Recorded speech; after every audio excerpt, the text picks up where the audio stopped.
If you find yourself getting pissed off and heading to the comments section, just keep repeating, it's only a review. It's only a review.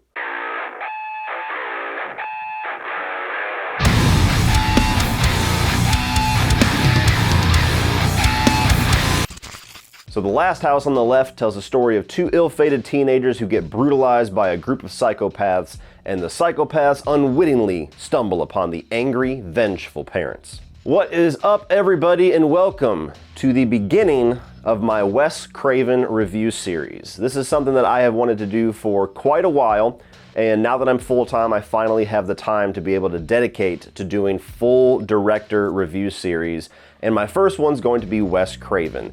Later on this year, trying to lead up to Halloween Ends, even though he did not direct that movie, I will also be doing a John Carpenter review series. Now, I have reviewed a handful of Wes Craven films already. I've reviewed both of the Nightmare on Elm Street films that he did. I reviewed all of the Scream films. So those will not be getting re-reviewed because my opinions have not changed on those. And if I do decide to do a re-review of those, I would rather do it when a new Nightmare on Elm Street film comes out, for example. Same with John Carpenter. Whenever we get there, we'll cross that bridge when we get to it. So there's about 20 or so odd movies that Wes Craven has directed. I think he's also done some collaborative movies. Those won't be in this list. Just movies that he himself created and he was the sole creative voice for.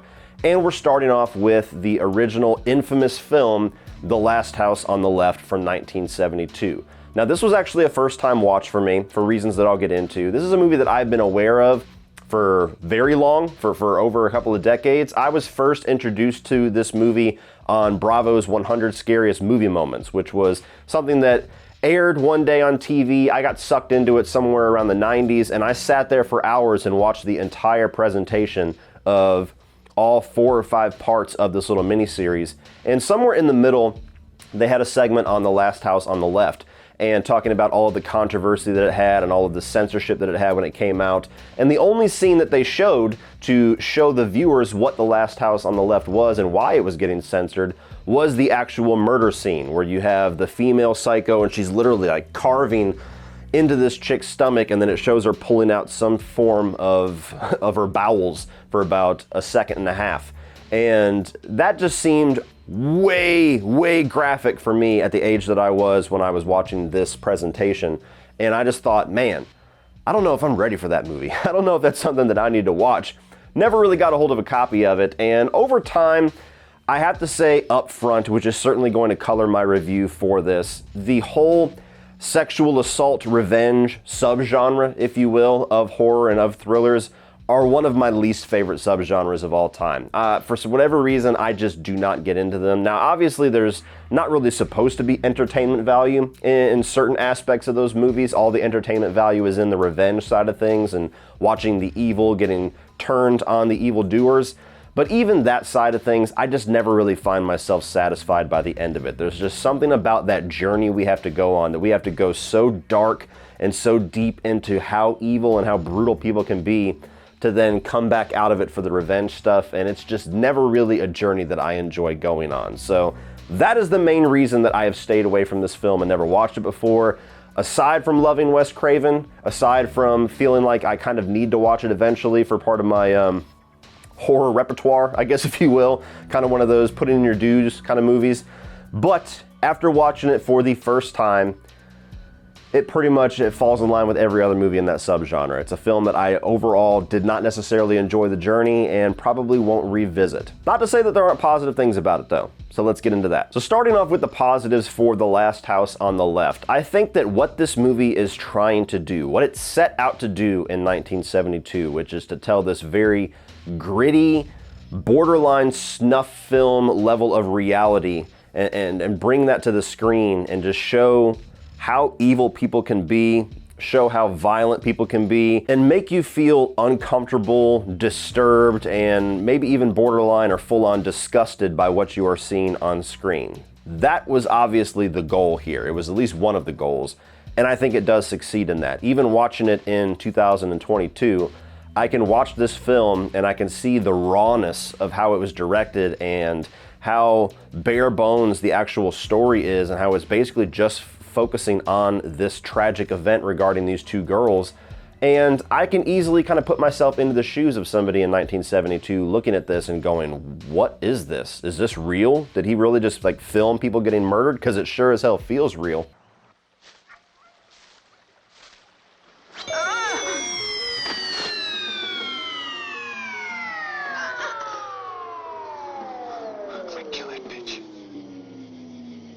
And that is something that is worth saying has merit about this movie, because there's plenty of times where a movie tries to go there, but the glamorization and the glossiness of the filmmaking process sometimes can take that away, and you always know you're watching fiction. You always know you're watching actors and fake props and fake gore. But there's a few movies out there, like The Last House on the Left, like Henry, A Portrait of a Serial Killer is another great example, where you're watching this, and even though you know it's a movie, your mind has to remind yourself that it's a movie. Just like the famous marketing campaign of this movie. It's only a movie.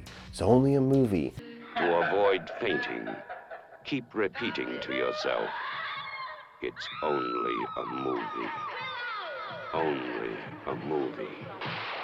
Only a movie.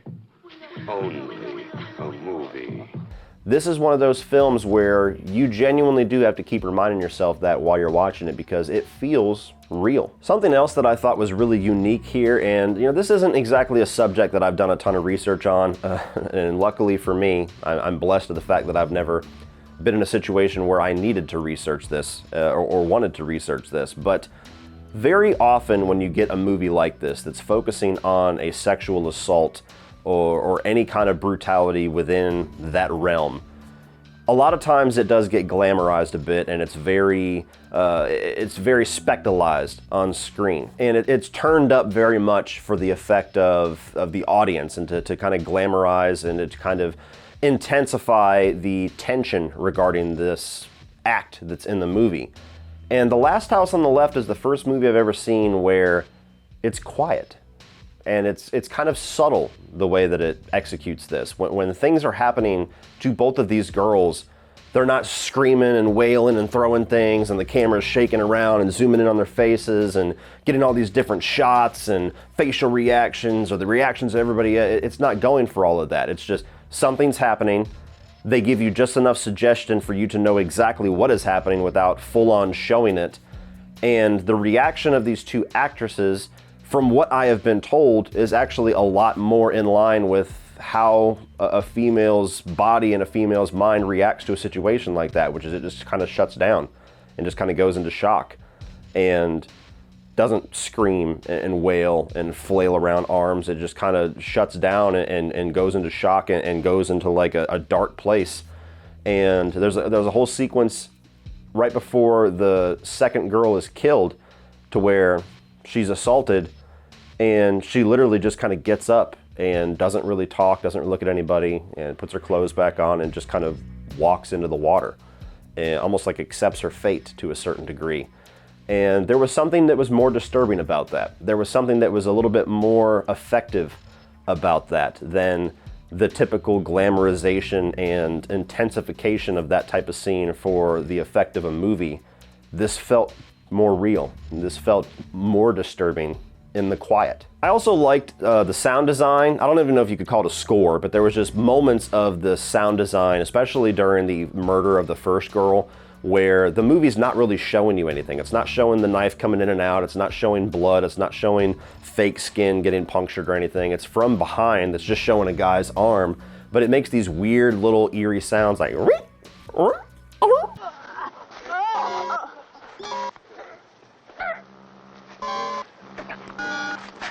and every single time one of those sounds happen as she's getting stabbed, it totally intensifies everything that's going on, and it conveys every emotion that the movie wants you to have just purely based off of the sounds. I mean, they could have had silence and just had her going, every time she got stabbed, and they could have shown it, but I feel like it was a more effective way just cutting away and making our mind create the image and having those sounds jolt us with those images. And my final positive, for the reputation that this movie has, I would have expected it to be a bit bloodier, a bit gorier, and I think that definitely just holds the fact that this was this gained the reputation that it gained in 1972, and we've advanced quite a bit since then, especially with the whole torture porn genre takeoff in the 2000s and how ramped up slashers have become. I mean, gore and violence and blood and guts and brains and all that, we've become very desensitized to where all they can do is just throw more at the screen. So I kind of expected this to be a little bit gorier.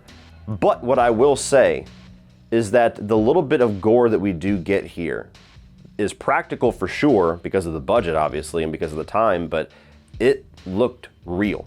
For the couple of seconds that it shows this girl getting stabbed and the aftermath with the holes in her shirt and the blood, and when she's actually getting carved into and the lady's pulling out a tube, an intestine or something out of her stomach, it looks real.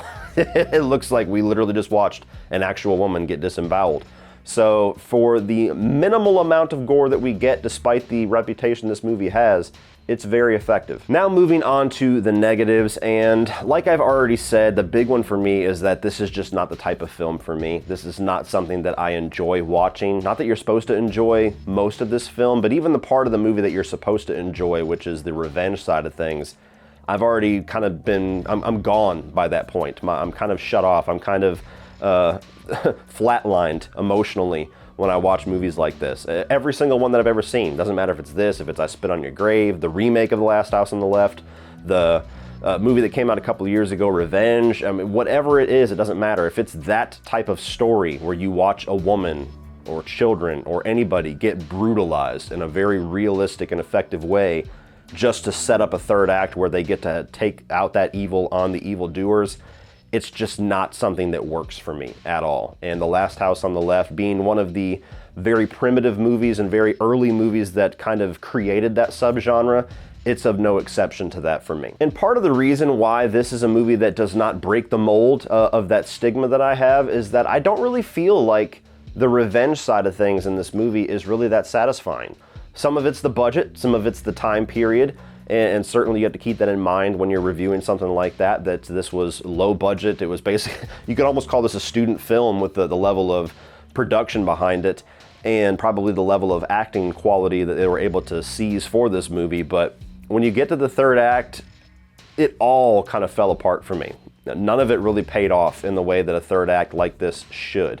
That's one thing that I will say for sure that the remake has over the original. It may not have the impact, it may not have the reputation, certainly doesn't have the reputation, but that third act was at least very intense and satisfying, and it went there. Whereas this one just kind of went silly for me. There's a whole thing where the wife draws out one of the killers with seduction, like making him feel like she's trying to cheat on her husband and she wants to be, intimate with him, and takes him out.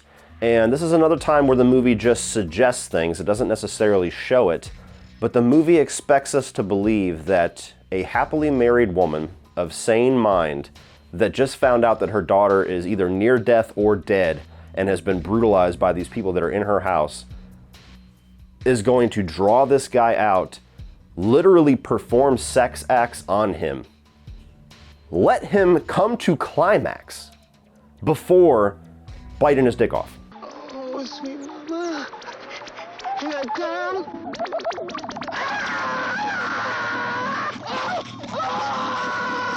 You write that on paper, guy getting his dick bit off, and you think, okay, that's a very justified reason. That's a very punishment fitting the crime for somebody who's involved with sexual assault. And on paper, sure, I could get along with that. But the execution of it just seems silly to me. I don't believe for a second, I don't care if it's a movie or not, that a woman would do that she would be able to do that. And even if she was going to bite his shit off, the extra added element of letting him finish before doing it, just, to me, that was taking all credibility, taking all believability, and taking all of that reality that they built so well in the first hour of this film and throwing that away for shock value. And that scene alone kind of turned me off to the entire third act. I understand probably the intended mirror representation of sexual satisfaction for this guy, to where on one end he's causing pain in order to get that, and then he has it turned back on him in probably the worst possible way. But the journey we had to go to get there, the amount of mental leap that we had to go to accept that scene, it didn't work for me at all. And then even the other side of things, when the father is taking on the other two killers, it didn't really feel like an effective scene for me either. And this is much more of a fight scene. This is much more of two people just going at it, throwing everything they have at each other. And him coming up with the shotgun and not just blowing them away, but like holding it so that they can have a whole conversation just for the guy to turn the light off and get away. And the acting level, especially on Krug, was almost laughable in these scenes, to where he didn't really seem fearful. He didn't really seem in the moment. There was even scenes where I think I saw the actor kind of smirk, and not like an evil smirk, just kind of like a, I don't really know what I'm doing here kind of thing. And all the way to the point where the chainsaw fight comes out, and even that, you think the guy's bringing a chainsaw, oh, things are about to get crazy, and even that didn't really bring the intensity that much.